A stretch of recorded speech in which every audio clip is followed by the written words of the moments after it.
عمي ابو حديد بدنا اياك تسحب سحبه واحده للورقه وتخلي ال 25 تين فوق. انا ربحتك مع انه مو هاي الطريقه. هيك هلا انت هاي رتبتها؟ ردي عليه امباسة. ردي شو امباسة؟ مخها اذكى منه. هي على طول اذكى. لا نرفع لايدها. عرفتها. عرفت الحلقه؟ يلا. كان سارق ومحبوس وبعدين تاب هو جا وفضحه. اذا قلت لي شو بصير بنهايه الحلقه وشو عنوان الحلقه ربحت معي الجائزه كامله.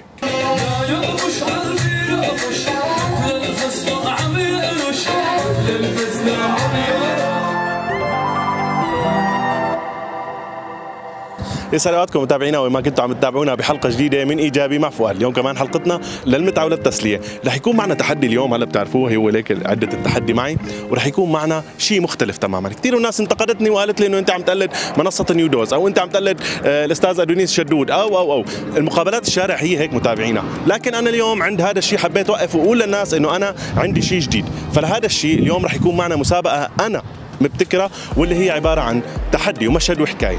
في تحدي هلا بتشوفوه معنا، ورح نقدم مشهد من احدى 3 مسلسلات مشهوره اللي هن بقعة ضوء ومرايا وضيعه ضايعه. اذا عرف المتسابق معنا شو قصه هذا المشهد فهو رح يربح معنا من ارجيل المشهد، وبعد منه هو بيقول لنا شو قصه هذا المشهد وهيك بربح معنا، او بيروح للتحدي ولا يعرف شو قصته. هي حلقتنا اليوم، وجوائزنا اليوم مقدمه من مطعم منتزه الامراء. عندهم حفله كمان لشام حاتم هلا بتشوفوا فقرات منها. العم ابو شو؟ عمي ابو خلدون. اشهر مسلسلات تابعتها معنا اليوم 3 مسلسلات، مسلسل ضيعه ضايعه ومسلسل مرايا ومسلسل بقعة ضوء. انو اكثر انت مسلسل تابعته من هيول؟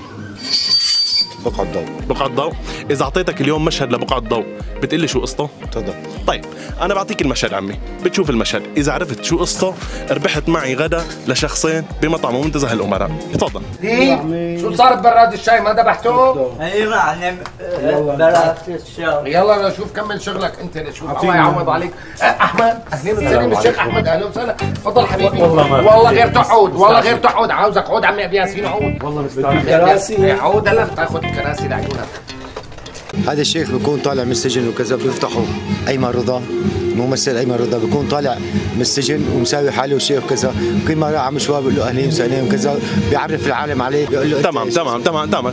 شوف عمي، قربت انا عندي الاسئله تبعت هاي الحلقه. تمام. ليش ايمن رضا قعده لاحمد على الكرسي؟ مشان يحكي للزلمه عليه. شو يحكي له؟ انه كان بالسجن وكان محبوس وهيك مساوي احمد شو كان وقتها هو وقت طلع من السجن؟ شو عمل؟ شو صار بعدين؟ صار شيخ. تمام. شو كان يشتغل احمد اول شيء قبل ما يصير شيخ؟ لحام يمكن او حلاق. لا هو ما كان، يعني انه شو شغلته قبل ما يصير شيخ؟ كان مجرم يمكن. كان مجرم صح. كان مجرم عامل السبعه وذمتها. السؤال الختامي، شو بصير بنهايه الحلقه؟ بجن، بيشلح ثيابه بيروح وبيطلع من الحاره وبجن. شوف عمي انت هلا ربحت معي جائزه الترضيه. اذا قلت لي شو بصير بنهايه الحلقه وشو بعطيك محاولة ثانية. سووا له زافة بسال عمي ابو خلدون. الأميني فاضي على فكرة. ايوه هي هون هي. العرض عن العرض هون. شو ابو خلدون؟ العرض بس اسحبها هيك. قوم ابو خلدون، بساعدك انا بساعدك. يلا. يعني لازم تكون فاضي. ايه. طيب ربحت معي جائزة الترضية. شكرا كثير لك عمي ابو خلدون، شكرا لمشاركتك. عجبتك فكرة الحلقة؟ شكرا لكم. ايه طبعا عجبتني، حلو كثير حلوة. جائزة الترضية قسيمة شرائية من هون من المطعم المنتزه. شكرا كثير لك مشاركة معنا. بتسمح لي اقعد؟ تفضل. يلا. اليوم لا بشوف انا العالم صارت بس تشوفني تهرب، تقول لي عم تخليني اتصل وكذا وتحرجني بين العالم. انا جبت مسابقة جديدة. عرفت شلون؟ لا اذا بدك اتصالات بتصل عادي. لا ما بدي انا اليوم انا ما عجبني اتصالات، اليوم مغير مود. فداء بخو. اهلا وسهلا فيك اخي فداء، وانا تشرفت فيك. اليوم نحن هون في ارضا معنا مسلسلات سوريه كوميديه. انت شو اكثر مسلسلات كوميديه سوريه متابعه؟ ضيعه خربي. طيب معي مشهد لمرايا ومشهد لبقعة ضوء ومشهد لضيعه ضايعه. انا بعطيك المشهد وبسالك 4 اسئله، اذا جاوبتني عليهم ربحت الجائزه من مطعم منتزه الامراء. كيفك في ضيعه ضايعه؟ تمام. يلا. لك شو بدوني بقول لك؟ عازمك على الغداء والله. عن جد شو طبخي اليوم؟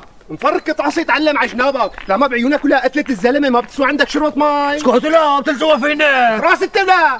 ليش اخذين اسعد على المخفر؟ شو تهمته؟ هلا ما بتذكر الصراحة. طيب شو الجريمة الصايرة لحتى اخذوه لاسعد؟ يمكن وقت سالفة الإقضامي ما قضامي. لا هاي مو الإقضامة. طيب عادل الفساد وين كان بهاي الحلقه؟ هيك انت بدك تضيعني. طيب ليك راح اعطيك اشوفها مره ثانيه. قتلة الزلمه ما بتسوى عندك شربت. بلش يحلل اخذ بالكلام من المشهد ويحلل. طيب نروح للتحدي؟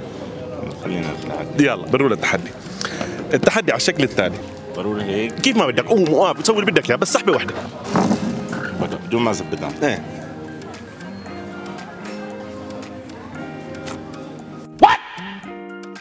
انا ربحتك مع انه مو هاي الطريقه بس والله ربحتك. قلت لي في اي طريقه بدك اياها. انا ربحتك بس مو هاي الطريقه يعني رميه من غير رامي. ربحت معي غدا لشخصين بمطعم منتزه الامراء. شكرا كثير لك. شو رايك هلا المسابقات انت برايك هاي احلى ولا التحدي؟ تحديات انه يتصل لحدا؟ والله كل شيء له شيء. انا بحب التحدي. بتحب مين متوقع كنا نقول لك اتصل بمين مثلا؟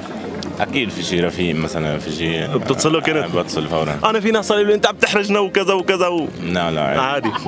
تابعت لنا شي حلقه؟ انا حلقه تبعتها فيس هلا في البحرات شفتك تبعت التمييز بين الاباء والامهات. خيي فداء هي القسيمه من مطعم منتزه الامراء وقسيمه غداء لشخصين. مبروك يعطيك العافيه. الله يعطيك العافيه. معنا اليوم قطعتين معدنيات واخر شيء بيت العتابه واقع عليك واقع. بدي منك شغله بسيطه بس انك تسحب هاي الورقه بدون ما او تخلي القطعتين المعدنيات فوق المطره. فيني استعين بحدا من شباب الفرقه؟ ما بينسحبوا يا اخي. والله في مين سحبوا وربح معنا اليوم؟ هذا شغلته معناته الخف. معناته وقع بيت العتابه. خلص يلا روح. يا ويل يا ويل يا ويل يا ويلي. الله.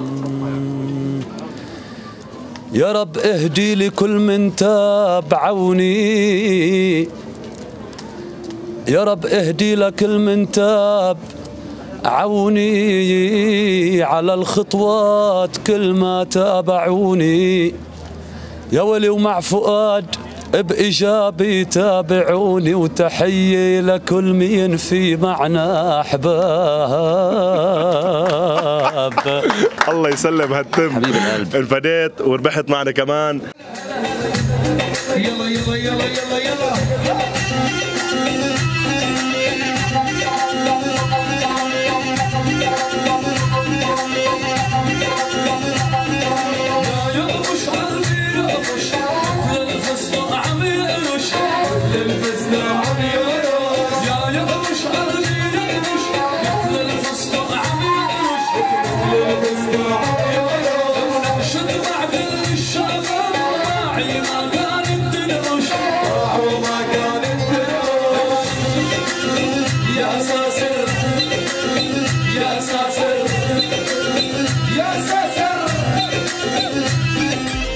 أبشو؟ ابو محدين. ابو محدين، انا بعطيك التحدي وبروح لحزرة الحزيرة الثانية. طيب ابو محدين، عمي ابو محدين بدنا اياك تسحب سحبة واحدة للورقة وتخلي 25 تين فوق. إذا عملتها وهلا في شخص عملها معنا بتربح معنا غدا لشخصين. مطعم منتزه الأمراء. بس القليل عم تحرق يعني. هي ما بدها توقع الإنانية. لانين ما بتوقع. بس لازم تكون مي. حط. هيك بتصير سهلة، بس أنا رح ساعده فيها. لا لا لا خليها. بس ما بقترب على الإنانية. لا بدك بشع. لا لا. طيب يعني ما بدها توقع. طيب أنا رح أجي معكم وساعدكم، بس بدك تفسر لي شو صار. طيب تمام، هي إلى شيء، هلا هيك سهلة هي، بس أنا رح ساعدك فيه وبدي ربحك معي. يلا. سحبة واحدة. تسحب الورقة من تحت ال25 من تحت القطعة المعدنية. سحبة واحدة، معك محاولتين. محاولة واحدة. يلا. وفرحان قوي. بنعيد، إذا بدك على الواقف كمان أنا بساعدك. على الواقف أحسن لك. يلا تفضل أبو محدين، شجعوا لأبو محدين. أبو محدين سحبها ما بتتنى. لا لا يا ترى انت قربتها، ترى انت قربت، عملت شغله من الحل يعني. ها عملت شغله من الحل. طيب يلا معناته رح نروح. طب محدين ما بتابع ولا مسلسل يعني انت؟ لا متابع. شو المسلسلات تابعها؟ بقعة الضوء. هي المشهد الثالث من بقعة الضوء ومشهور كمان. تمام، بس مشان ما تقولوا ما عم ربح. هذا فساه انه كل ما بيقعد يحكي. عرفتها. عرفت الحلقة؟ يلا ها ايه. يلا. احمد الاحمد كان سارق ومحبوس وبعدين تاب هو جا وفضحه. مين كيف فضحوا ايمن رضا؟ جا يحكي له السالفه اللي كان مسويها انه انا هون بوقف مخي. لا قربتي شوفي ليكي هلا انت حليتي سؤالين فانت ربحتي معي جائزه ترضيه. ها هي لك جائزه ترضيه. طيب هلا اذا كفيت الاسئله الثانيه بعطيك جائزه غدا لشخصين. بعد في سؤالين تمام. هي هن السؤالين. ليش قاعد احمد على الكرسي إلنا؟ ايمن رضا ليش قعدوا احمد على الكرسي؟ مشان يكفي له السالفه. هن من 3 اشخاص. كان هو مرة احمد ما بده يوقف. فهو بيعرف الماضي تبعه وبيعرف ايمن رضا بيعرف الماضي تبعه وانه هو مش شخص قاعد عم يحكي له الشخص الثالث كيف كان احمد الاحمد قبل ما يصير هيك مؤمن وكذا. تمام. شو بصير بنهايه الحلقه؟ شايفتها بس شو كان يشتغل احمد الاحمد قبل ما يصير قبل ما يتوب؟ انه كان سارق او تمام. وشو عنوان الحلقه؟ عنوان الحلقه ما بعرفه بس بصير في اخر الحلقه يمكن انه بيترك الحاره او شيء. لا بيقتلوا بصير اذا شوف اذا قلت لي شو بصير باخر الحلقه ربحت معي خلص. انا 3 اجوبه راح اربحك. ايه شو بصير؟ شايفها نسيان هلا ايش بدي ارجع ذاكرتي لورانا. من اشهر حلقات بقعة الضوء. شايفها. طيب انا رح اترككم تتابعوا الحلقه وتعرفوا مبروك عليكم جائزه الترضيه وشكرا لمشاركتك معنا. متابعيني من قبل بحلقات من قبل؟ لا شفتك مع شهرزاد بحلقه شهرزاد. شهرزاد. الهدف انه نرسم البسمه على وجوهكم نتسلى نخفف عن همنا. نحن الشعب السوري عم نعاني هيك بالضحكه الحلوه هيك ان شاء الله بننتقل لقدام. الله يديم الاعداد حلوه. انت اليوم ضيف حلقتنا بتذكروه لاباسل ما اسامه. بالمونتاج اعطينا لقطه لاباسل هو تعملنا معه لقاء. في الطريق جا وعدنا قدام المحل وصارت الناس تتفلسف. على ايش؟ جهنم تبى تحرقهم شو بعرف هيك. ايش عم نحكي يعني مثل ايش؟ لك انا بعرف صار يقيم ويخبص. لا تخيل رجعنا. ايه عباسل اليوم لا ما رازي ما رازي والله ما طيب لا لك شغله عباسل تفضل. انا لغيت الاتصالات اليوم معي مسلسلات سوريه. انت شو اكثر مسلسل متابعه كوميدي سوري؟ في مرايا وفي بقعة ضوء وفي ضيعه ضيعه. لا مرايا. طيب انا بعطيك هلا مشهد من مرايا. اذا قلت لي شو قصته مشهد صغير بعطيك اياه. اذا قلت لي شو قصه الحلقه بسالك 3 اسئله جاوب او 4 اسئله جاوبت عليهم ربحت معي غدا لشخصين بمطعم منتزه الامراء. طيب شايفه لهي الحلقه؟ شوف شايفه؟ ايش بدك منا المطلوب؟ طيب متذكرها لهي الحلقه؟ انا بقول غير السؤال. طيب اليوم معنا قطعتين معدنيات اباسل. بدي نسحب هاي الورقه ونحافظ على قطعتين المعدنيات فوق في سحبه واحده. اذا عملتها ربحت معي. في سحبه واحده؟ ايه.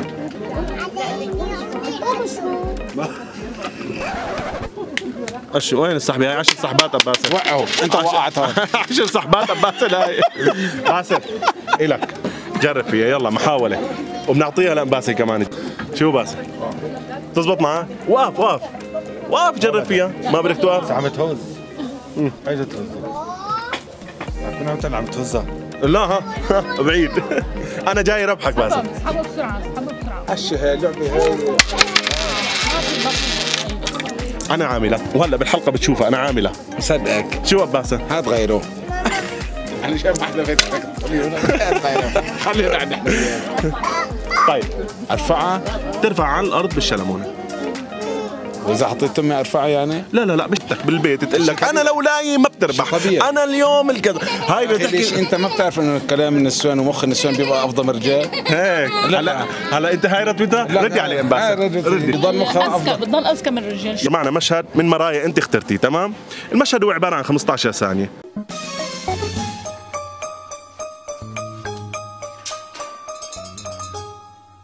احسن شيء بقلب بوري صوبيا وبهالصورة الدبان الازرق ما راح يخطر على باله انه في مصاري بالبوري.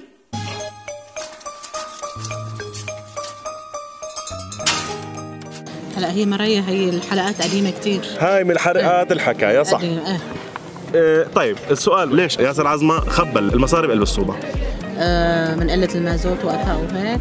لا انت مو شايفه الحلقه، شايفتيها عمر؟ هلا ماني متذكرتها والله. طيب بتغيري على غير المسلسل؟ طيب اعطيكي حلقه لضيعه. ايه يلا. ما بعيونك ولا قتلة الزلمه ما بتسوى عندك شربة مي؟ اسكت لا بتلزقوا فينا راس التلا. مسروق شيء من المخفر كأنه. مو هي هيك، ليش اخذوا لاسعد على المخفر؟ إلى ارتباط بعادل الفساد.